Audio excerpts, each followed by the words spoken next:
दक्षिण चीन सागर के इस इलाके को देखेंगे आप तो यहाँ मलेशिया सिंगापुर के बीच में एक द्वीपों का समूह है जिसे कहा जाता है नटूना आइलैंड्स। ये है किसका? तो ये है इंडोनेशिया का। पर यहाँ अब फ्रांस के राफेल विमान धमाल मचा रहे हैं। आखिर इंडोनेशिया यहाँ पर क्यों मिलिट्री बेस बना रहा है और क्यों चीन बहुत बुरी तरीके से भड़क उठा है? चीनी नौसेना में हलचल मच चुकी है। जानेंगे क्या है मामला। तो वहीं दूसरी तरफ चीन से निकलते ही रूस ने कर दिया है बड़ा ऐलान और ये ऐलान सचमुच चौंकाने वाला है। भारत नाटो में नहीं बल्कि CSTO में शामिल हो रहा है। क्या है मामला? रूस ने क्या कह दिया है और कैसे पूरी दुनिया में हलचल मचा दी है? इसके अलावे बहुत कुछ आइए जानते हैं इन खबरों को विस्तार से। वैसे तो दक्षिण चीन सागर को अगर आप देखेंगे तो इंडोनेशिया का चीन के साथ कोई डायरेक्ट विवाद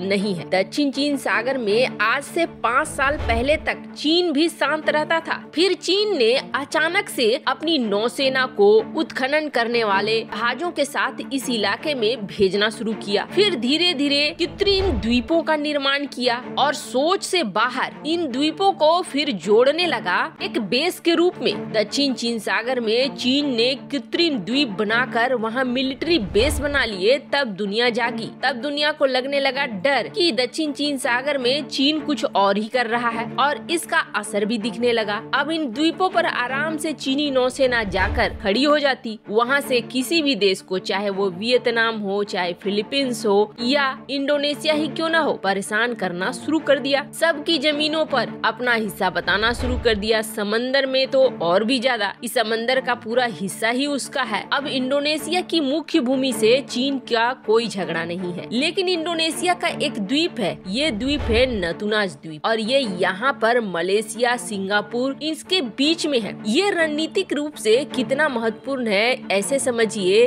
कि मलक्का स्ट्रेट से होकर गुजरती है ज्यादातर जहाज और ये एक ऐसा पॉइंट है जो दक्षिण चीन सागर में जहाजों को रुकने का पॉइंट बनता है। यानी नतूनाज द्वीप दो तरह से महत्वपूर्ण है। एक तो मलक्का स्ट्रेट पे अगर बोचना है किसी देश को तो नतूनाज में मिलिट्री बेस खड़ा कर दो, और दूसरा बड़ा है कि जब सामान्य है तो रणनीतिक रूप से व्यापारिक फायदा उठाओ। यहाँ आएंगे जहाज, रुकेंगे, टैक्स देंगे और आगे बढ़ेंगे। सरकार को कमाई का एक साधन मिलेगा। इंडोनेशिया अभी तक नतूना द्वीप का इस्तेमाल करता था एक रणनीतिक रूप से। यहाँ शिप आते थे, रुकते थे, सरकार को पैसे चुकाते थे, चले जाते थे। एक बड़ा फायदा मिलता था। इसलिए इंडोनेशिया कभी भी इस द्वीप को छोड़ना नहीं चाहेगा। और चीन ने क्या किया? अपनी नौसेना यहाँ भेजना शुरू कर दिया। चीन ने दावा देना शुरू कर दिया कि ये नतूना द्वीप उसके हैं। इंडोनेशिया को जैसे ही इसकी भनक लगी कि चीन अब आक्रामक हो रहा है, इंडोनेशिया ने अपनी नौसेना जहाजों को यहाँ तैनात करना शुरू कर दिया। लेकिन इतना काफी नहीं था। इंडोनेशिया जानता है कि चीन शक्तिशाली है इंडोनेशिया के सामने। ऐसे में आगे अचानक आकर फिर से हमला कर सकता है चीन। अब इसे देखते हुए इंडोनेशिया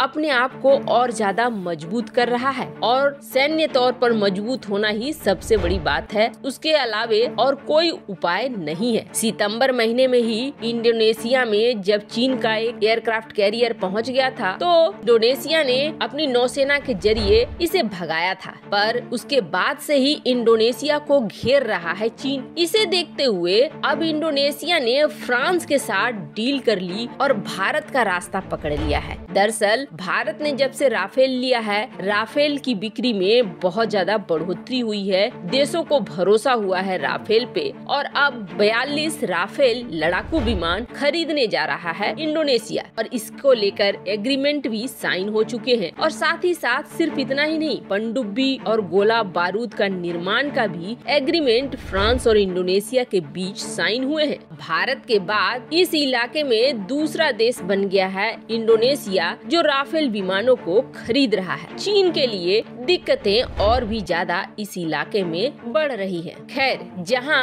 अब दक्षिण चीन सागर के छोटे बड़े देश भी तैयार हो रहे हैं चीन के खिलाफ, तो वहीं एक बड़ी खबर रूस ने दुनिया को देकर हलचल मचा दी है। जैसा कि हम लोग जानते हैं, नाटो एक ऐसा संगठन है जो 30 से ऊपर देशों का संगठन है और नाटो में एक आर्टिकल है, आर्टिकल 5। जो भी देश नाटो में शामिल होता है उस पे आर्टिकल 5 लागू होता है। इस आर्टिकल 5 में होता क्या है, तो इस आर्टिकल 5 में ये होता है कि अगर नाटो के किसी देश पर हमला होता है तो माना जाएगा कि ये हमला 30 देशों पर हुआ है और ऐसे में बाकी देश भी अपनी सेना भेजेंगे और इस युद्ध को बिल्कुल साथ मिलकर लड़ा जाएगा। जब अमेरिका ने नाटो बनाया था तब रूस ने बनाया था CSTO और CSTO में रूस ने बहुत लंबा चौड़ा नहीं रखा था, बल्कि ज्यादातर सोवियत संघ के उन टूटे हुए देशों को रखा था जो पहले सोवियत संघ में थे। रूस ने कहा था कि जो भी CSTO में शामिल होगा उन देशों को वो सुरक्षा देगा, जिसमें तजिकिस्तान, आर्मेनिया, ये सारे देश जो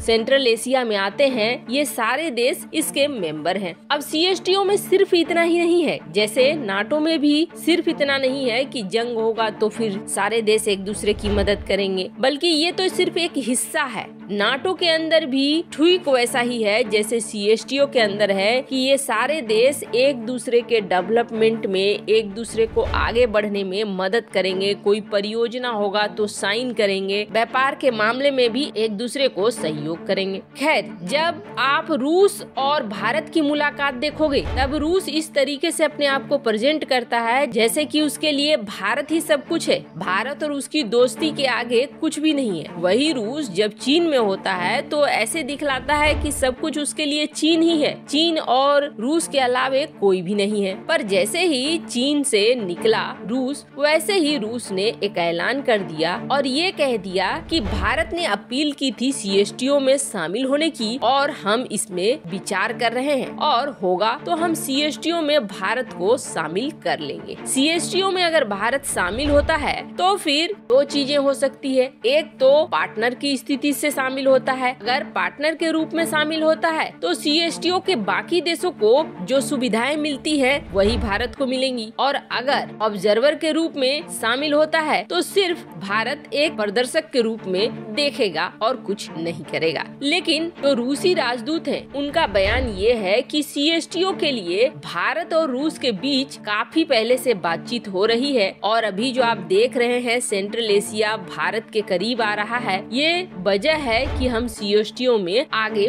बढ़ रहे हैं। खैर, ऐसे मौके में अगर CSTO में भारत शामिल होता है या फिर शामिल होने की खबर आती है तो अमेरिका को टेंशन जरूर होगी। अमेरिका ये सोचेगा कि भारत किसकी तरफ है, रूस की तरफ है या फिर अमेरिका की तरफ है। ये एक बड़ी मुश्किल सामने आ गई है। वैसे आर्मेनिया भी CSTO का मेंबर है, लेकिन जब आर्मेनिया अजरबैजान में युद्ध हुआ तो रूस उस युद्ध में नहीं कूदा। उसने ये कह दिया कि आर्मेनिया की मुख्य भूमि पर झगड़ा नहीं हुआ है। ऐसे में अगर CSTO में भारत शामिल भी होता है तो क्या रूस की तरफ से फायदा मिलेगा? वैसे आपको क्या लगता है, क्या भारत को CSTO में शामिल होना चाहिए? कमेंट कर अपनी राय जरूर बताएं। जल्द मिलते हैं अगले वीडियो में नई खबर के साथ।